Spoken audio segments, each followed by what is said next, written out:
Welcome to the deep dive. Ready to tackle some of those big questions, the ones that really make you think. Oh, absolutely. The kind that have puzzled people for centuries. Today we're going deep into the nature of being, existence itself, all seen through the lens of spiritualism. Sounds intriguing. Our guide on this journey is a book called Astral World, Higher Occult Powers. But before you think, Lee, we're about to summon spirits. Haha, not quite. It's not that kind of deep dive. This book is more about exploring the profound implications of spiritualism for how we understand ourselves and the universe. And I have to say, the author's approach is fascinating. It's like they took spirituality and put it through a logic machine. Right. They present these complex ideas almost like a mathematical proof, building from fundamental truths to really thought-provoking conclusions. One of the first things that struck me was this idea that everything we think we know about existence is basically limited by our own minds. That's a core premise of the book. Yeah. The author argues that our perception of the universe is filtered through our understanding. So two people could be looking at the same thing, but have totally different experiences. Exactly. Imagine two people listening to a symphony. One might only hear a bunch of sounds, while someone with a deep understanding of music, They would experience something else entirely. they'd hear the melodies, the harmonies, the emotions, maybe even entire stories woven into the music. So it's not just about what's out there, but how our minds interpret it. So that's a great way to put it. Our level of understanding shapes our reality. Which reminds me of that saying, we don't see the world as it is, we see it as we are. Perfect example. But the author takes it a step further. They say true knowledge happens when our internal understanding actually matches the external reality. Like solving a puzzle. One piece is our perception, the other is the actual truth of the universe. When those two pieces click into place. That's when we experience true knowledge. Precisely. It's about bridging the gap between our subjective experience and the objective truth. Okay, but how do we even begin to do that? Yeah. Well, the book delves into that with something called the 3 spheres of perception and affection. It's like a roadmap of human consciousness. You could say that. Each sphere represents a level of perception, and each has a corresponding sphere of affection. So what are these spheres? The author labels them physical, intellectual, moral, relational, and divine absolute. Okay, let's start with the first one, physical intellectual. This is where we experience the world through our senses, right? Exactly. It's the realm of the physical, the tangible. We see, hear, touch, taste. And our main driver in this sphere is self-love, or as the author puts it, lust for gratification. Interesting choice of words, isn't it? Definitely. It emphasizes that while this sphere is essential for survival, It can become a trap if we let pure desire dictate our actions. it makes you think about how you approach life. Are you constantly chasing gratification? Or are you aiming for something more? That's a great question to ask ourselves. Which leads us to the next sphere, moral relational. This is where we start thinking about more than just ourselves. We begin to consider connections, seeking knowledge and understanding. Driven by a desire for harmony and love for others. It's a shift from me to we. The realm of empathy, ethics, realizing we're all interconnected. And this is where we see true leadership emerge, the kind that inspires and uplifts. Leaders who care about the well-being of everyone, not just themselves. Exactly. But there's one more, right? The top tier, The penthouse suite of consciousness. the divine absolute sphere. This is where things get really interesting. It's the realm of oneness, Mhm. of perceiving the ultimate cause of all things. Driven by what the author calls divine love. It's often associated with mystical experiences, profound insights, feeling deeply connected to something much greater than ourselves. Like those moments when you look up at the stars and feel a sense of awe and wonder. Exactly. A glimpse into the divine absolute. The author connects these spheres to how we govern ourselves. Is that a coincidence? The author's logical approach is evident here. They argue that these spheres are reflected in our systems of governance, From forceful control in the physical intellectual, to moral guidance in the moral relational. and ultimately perfect unity in the divine absolute. It's a fascinating way to think about how societies evolve and organize themselves. So even how we structure our world reflects these different levels of consciousness, and they apply to the afterlife too. The author suggests our spiritual state after death reflects our dominant desires and understanding during our earthly lives. Gehenna representing lust, paradise representing relational love, and heaven representing divine love. A thought-provoking way to understand the afterlife. It's not just some abstract concept. It has implications for how we live now. But the book doesn't stop there. It explores how we communicate between these spheres, especially between the living and the spirit world. And that's where things get a little mysterious. A bit, but insightful too. The author talks about the law of rapport and the principle of commensurability in form and motion, governing how we communicate with spirits. Have you ever felt an instant connection with someone, like you're on the same wavelength? That's the law of rapport at work. Like tuning into a radio station. Precisely. You have to be on the same frequency to communicate clearly. In this case, it's about shared experiences, emotions, even spiritual understanding. So to connect with the spirit, you need to be on a similar wavelength. That's the idea. And the author outlines two methods of communication: external and internal. External communication involves signs, symbols, language. Like sending a message in Morse code. A good analogy.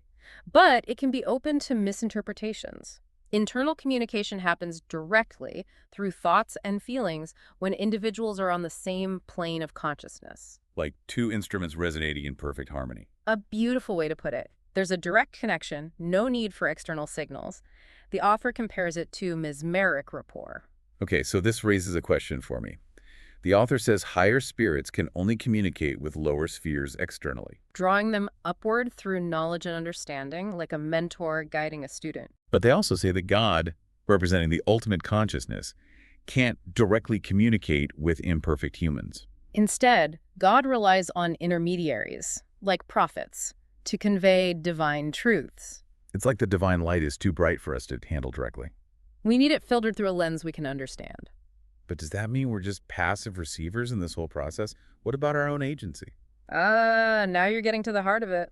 The author explores the fascinating idea that we actively shape our spiritual experiences. So we're not just waiting for spirits to send us messages.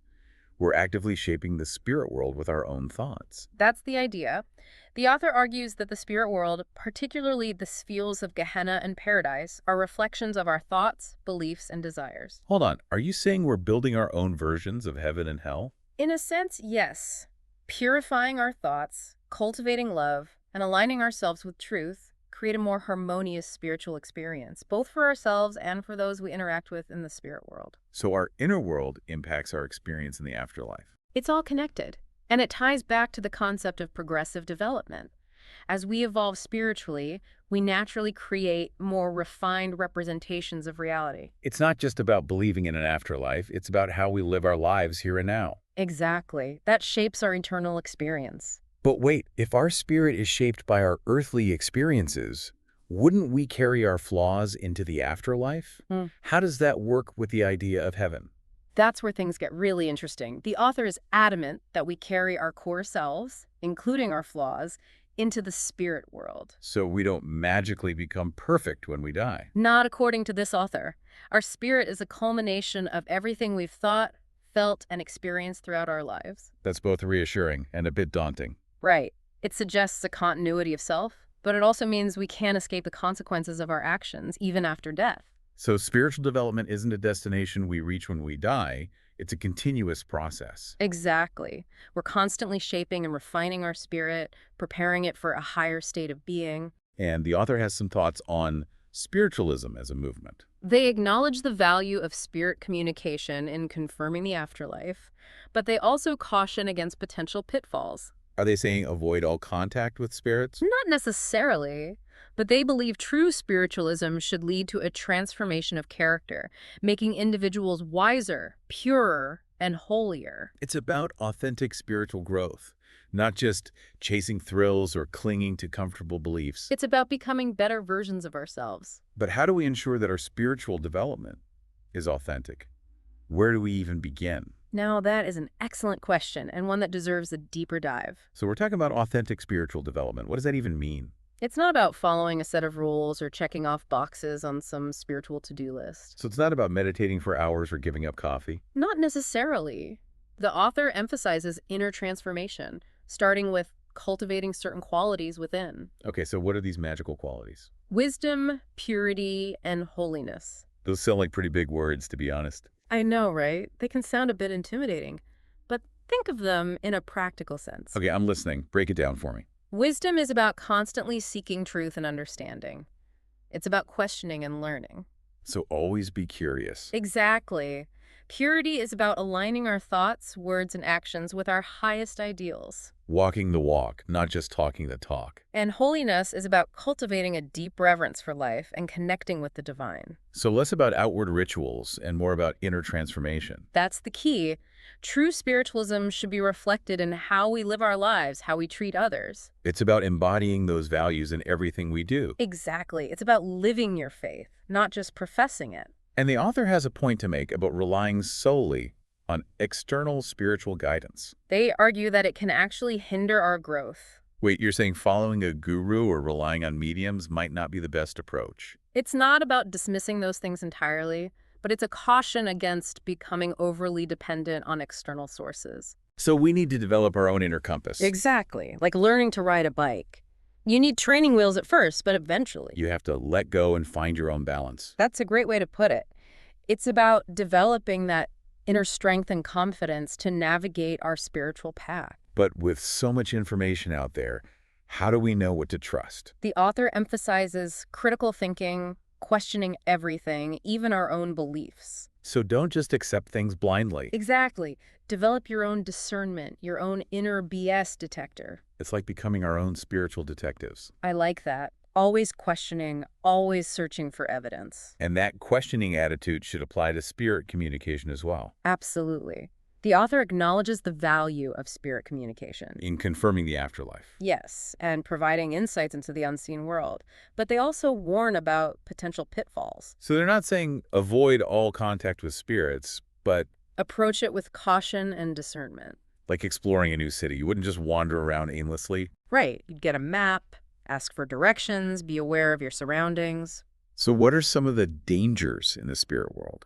The author warns against becoming overly reliant on spirit communication. Letting it dictate our every move. Exactly. True spiritual growth comes from developing our own wisdom and understanding. So it's not about having spirits make all our decisions for us. Right. And it's not about seeking communication just for kicks or to have our fortunes told. It should have a deeper purpose. And remember, not all communication from the spirit world is accurate or even beneficial. Okay, that's a bit scary. How do we know who to trust? Discernment is key. Use your critical thinking skills to evaluate the messages you receive. Pay attention to the overall feeling of the communication. So it's not just about the words, but the energy behind them. Exactly. Trust your gut instincts. Does it feel uplifting and inspiring or heavy and manipulative? That makes a lot of sense. Yeah. So paint us a picture of the spirit world according to this author. What's it like? The author describes it as a world that mirrors our own, but exists on a different frequency. Not some fluffy, cloud-filled paradise then. More like a realm of thought and energy where our thoughts and emotions manifest instantly. And those spheres we discussed earlier. The author believes those are reflected in the spirit world as distinct realms. So Gehenna, paradise, and heaven are actual places. According to the author, yes. Gehenna is a realm of darkness and suffering. Yikes. Paradise is a realm of peace and joy, where souls can continue to learn and evolve. In heaven is that ultimate state of unity with the divine. It's a fascinating concept. So our experiences in the afterlife are directly influenced by our actions here. That's what the author suggests. The spirit world is a reflection of our inner state. That whole thoughts create reality idea is pretty mind-blowing. It is. But what about those who haven't developed spiritually? What happens to them? Are they doomed to suffer in Gehenna forever? That's a tough question. The author emphasizes love and compassion as fundamental principles of the universe. So even those who haven't reached a high level of spiritual development are met with compassion. They believe there are opportunities for growth and learning in the spirit world. Even for those who made mistakes or weren't living their best lives? The journey of spiritual development doesn't end when we die. It continues in the spirit world. So there's still hope for us all. Absolutely. And it reinforces the importance of approaching spiritual development with humility and compassion. For ourselves and others. Exactly. We're all on a journey, and we all have the potential to evolve and grow both in this life and the next. It's mind-blowing to think our journey continues after death, in the spirit world. But how does all this relate to me? How do I actually apply these concepts to my everyday life? That's the big question, right? The author doesn't just leave us with theories. So it's not enough to just think about these ideas. Yeah. We have to put them into action. Exactly. Knowledge without application is like a seed that never gets planted. It has potential, but remains dormant. Okay, I'm ready to plant some seeds. What can I do? The author suggests starting with self-reflection. Take some time each day to examine your thoughts and emotions. Like a mental checkup. See what's driving my actions. Precisely. Ask yourself, am I acting from love or fear? Am I seeking to control or understand? Becoming aware of those unconscious patterns that drive our behavior. And once you're aware of them, you can start to shift them. The author suggests practices like meditation, mindfulness, and gratitude. Those all help us connect with our inner world. Exactly. They help quiet the mind, connect with intuition, and access that deeper wisdom within. But it's not all about inner work, right? You got it. The author also talks about right action. It's not enough to have good thoughts. We need to align our actions with those thoughts. So how do we know what the right action is? The author offers a simple guideline. Ask yourself, will this action contribute to the greatest good for everyone involved? Like the golden rule. Exactly. It's about considering the well-being of everyone, not just ourselves. Every action, big or small, has a ripple effect. It either creates harmony or disharmony, right? Yeah, precisely. It reminds us that we're all interconnected and our choices matter. Our choices impact the entire web of life. Which brings us to another point. The author talks about cultivating a sense of responsibility, not just for our actions, but for the state of the world. Are you saying I'm responsible for everything happening in the world? That's a lot of pressure. It's not about carrying the weight of the world on your shoulders. It's about recognizing that we each have a role to play in creating a more just and compassionate world. So taking ownership of our part in the collective. Exactly. It starts with our thoughts and actions, but extends to being active in our communities, working towards positive change. So we're not just bystanders, we're part of the solution. That's actually pretty empowering. It is, and the author reminds us that even small acts of kindness have a ripple effect. Like that butterfly effect thing. Yeah. A butterfly flapping its wings in one place can cause a hurricane in another. Maybe our acts of kindness can cause a ripple effect of peace. That's a beautiful way to think about it, and the author believes those positive ripples can extend to the spirit world as well. So by cultivating those qualities, wisdom, purity, holiness, we not only improve our lives, but also contribute to a more harmonious spiritual realm. That's the idea. Right. And it creates a positive feedback loop. The more we elevate our consciousness, the more we receive guidance and support from the higher realms. Like as above, so below. You got it. The spiritual and material realms are interconnected. Our actions here have an effect on the spirit world. It's like we're spiritual beings having a human experience, not the other way around. It's such a liberating idea. It is. It frees us from the limitations of the physical world and opens us to infinite possibilities. This deep dive has given me a new perspective on reality, consciousness, and the importance of living a purposeful life. It's been fantastic exploring these concepts with you. The author leaves us with a final thought, a question. If our thoughts and beliefs shape our experiences, both here and in the afterlife, what kind of reality are you creating? That's a powerful question. This deep dive has been truly transformative, and I'm excited to keep exploring these ideas. Thank you for joining us.